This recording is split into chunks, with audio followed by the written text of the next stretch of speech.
Hi, I'm Phil from Inspiration Marine with the Hanse agents in the UK. We're making a series of videos to help people understand the options they can choose when they configure their boat. We're here on the Hanse 460 and we're going to talk about the cockpit area and the back end of the boat as to the options available. I'm stood on the bathing platform, so this is an optional piece of equipment here. You don't get this as standard. As standard as the first option is to have it manually operated, where there's a gas strut on one side and a line and a block to aid with the lift. It's a pretty heavy piece of kit, and therefore most people will opt for the electric upgrade, which is a button here at the port helm. You press the button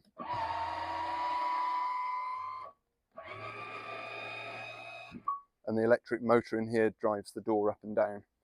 The bathing ladder comes with the bathing platform. It's a very nice telescopic stainless bit of kit. When that's folded down, these handles here end up here, so you've got something really useful to grab hold of to get out of the water. You'll see something on the options list called the swimming stairs. Now that's a much larger set of stairs that live in the cavity in the bathing platform. When it's in the water, it's quite a lot shallower rather than nigh on vertical like this ladder, and they have quite big steps, as in rungs, to put your feet on as you come out of the water. They're inarguably better for getting out of the water, but they are quite a cumbersome set of stairs, and they're quite heavy, so they make the bathing platform even heavier to operate. So there's pros and cons to those. The seat here, again, these helmsman seats are optional because some people will choose to have the back end of the boat open. They fold up and down. The one on the port side here is folded up, and there's a leg that retracts back into it and a gas strut to hold it up. So when they're folded up, you've got really good access through onto the boat. When they're folded down, they close the back of the boat in nicely and give you somewhere to sit when you're helming. The box in the middle is the optional wet bar barbecue. So again, the lid lifts up on a gas strut, and you've got a gas plancher plate here which is connected to the gas system, and a hot and cold running water sink on the side there. And again, when the lid's closed down and the helm seats are down, the whole of the back of the boat is closed in quite nicely. The other thing that's sticking out here is the retractable davit. So this is lowers down completely flush into that socket there. When you want to launch it, you lift it up out, you undo the grub screw here, and this piece telescopes out to here. They're deliberately towed in to make sure that the lifting points of the davits are over the lifting points of the dinghy. It's important to choose the right dinghy so the lifting points are in the right place. But this is the solution in terms of davits to carry a boat at the back, a dinghy at the back of the yacht.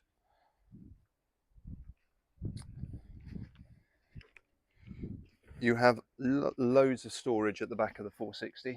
This isn't optional. You get this as standard, which is a big lift up lid and a huge lazarette. I mean, I don't know if you can tell from the camera, but that's about 3 feet deep, about 4 foot fore and aft, and something in the region of about 6 foot across. So it is a huge space. The white lump you can see in here is a generator that's been fitted on this boat, which does use some of the space up. You can imagine if you don't have the generator, that becomes an even bigger usable space for storage.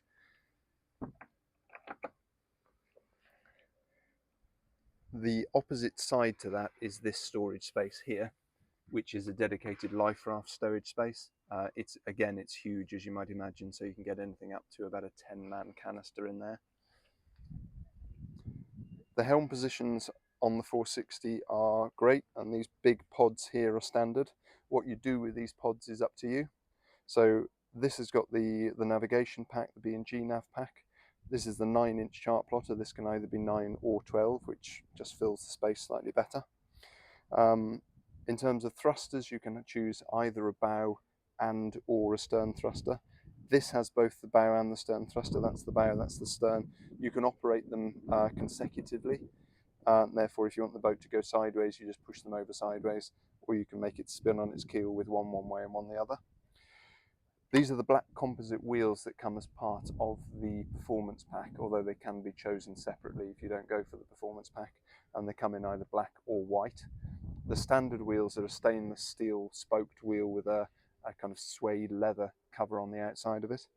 The other things you can see here are buttons for the cockpit tables, which we'll cover in a minute, and halyard port, halyard starboard buttons. So these are the electric winch buttons, or a second set of electric winch buttons for your main winches, which are over here on the starboard and the port side. So your standard winches are two manual winches which are positioned here and the same place on the other side. And these do everything in terms of handling the mainsail, whether it's the hoisting, reefing, trimming, sheeting, outhaul, vang, literally everything for the main and the self-tacking jib are done off these two winches here. They're manual as standard. Most people will opt to have them electric, so you can operate them from the button, either the button by the winch or the button on the helm here. A really nice feature when you go for the electric winches is that the helm position buttons allow you to cross winch. So I can operate the port side electric winch from this starboard side pod. The second set of winches you can see here are these aft winches. These are optional and again are either manual or electric. These will come into play when you have either the second forestay with the big 140% genoa, or a downwind sail like a Jenica or a cruising chute. But the forward winches, they're the ones that do everything for the main and the self-tacking jib. In terms of additional instruments up here, on the side of the pod, you have what's called a Triton display from B&G, which is a dedicated speed depth wind display for when you're sat over on the side helming. Everything in terms of speed and depth are repeated on the chart plotters anyway, so wherever you look you have that detail to hand. Behind the winches, as standard, you get a really neat storage bin, so you've got somewhere for the rope tails to go, and that's also your gas bottle storage at the back there. Okey-dokey. So cockpit tables, you get two cockpit tables on the 460. The standard cockpit tables are a stainless steel frame, which is about the same length as this table, with a folding teak top. So it's two sheets of teak or two plies of teak together, and then they open up to make a larger table. Those are your two standard tables, so you get one of those either side. You can, if you choose to, have a lowering table, which is operated from a button here. You press the button, the table lowers down, it fills the space in the seating area, and you put a cushion on it, and then you've got your lounging / daybed area. When you choose the electric table on the starboard side, you get this additional storage seat / storage box here. This is only available if you have the lowering table on the starboard side.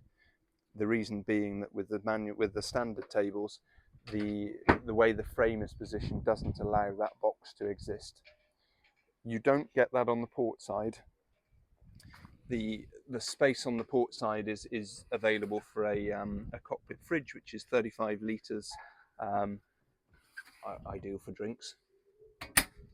So just to recap the cockpit tables, the standard two tables are fixed on stainless legs, and you don't get this additional seat box here on the starboard side. The other option is to go for either one or two of the lowering tables, which is what this boat's got here. This has got both of them, so both of these will lower down and they have cushions on to turn into a seating area. The flooring and the cockpit seat finishing material is flexi teak as standard. So you get it on the seats as standard. The floor you get as part of the cruising pack, and you get a choice of about 6 different shades of flexi teak and the colour of the caulking, be it black, grey or white. You then get to choose whether you want it on the side decks and or the coach roof, which we'll cover in a separate video. If you would prefer real teak, that's fine too. It's a small upgrade on top of the cruising pack, and then you get real teak fitted here instead of flexi teak. Most people these days are going for flexi teak just for the sheer simplicity of looking after it. You can power wash it without worrying about damaging it, and it does make looking after the boat a great deal easier. The last bit to chat about is canvas work and sun protection. So this is the spray hood. You can have this with zips up those pillars to have a roll up center screen to let the air through. This boat also has a bimini, which is your sun protection for the cockpit. It's obviously folded away at the moment, but that opens up and extends from the backstay to a slight overlap of the spray hood to give sun protection. You can sail with that up. It's got a little window in the roof so you can see the sails whilst you're underway. You can then add sides and a back and pieces that infill to the spray hood in order to make the whole cockpit area enclosed. The other way of doing that, and the 460 is the first boat in the range which offers the composite hardtop. So that's it's a carbon hoop with a GRP composite lid on the top effectively, which creates a roof over the cockpit, a permanently rigged roof. You then have a glass fixed windscreen that goes around where the spray hood is on here. It extends up about 50 centimeters and reaches round to the hoop of the hardtop. So you're left with a really large kind of fixed roof area and a spray and a windscreen which you can then fill in with canvas work all the way back to the helm areas in order to create a really good indoor-outdoor space. The composite hardtop also has a retractable canvas section that just slides forward. So when you want to see the sails or you want to let some sun into the cockpit, you just slide that section forward and the cockpit's very open. When you want to close it back, you just slide that canvas work back and the whole place is closed in nicely. I think that covers everything for the cockpit area. We'll produce some more videos. Thank you for watching.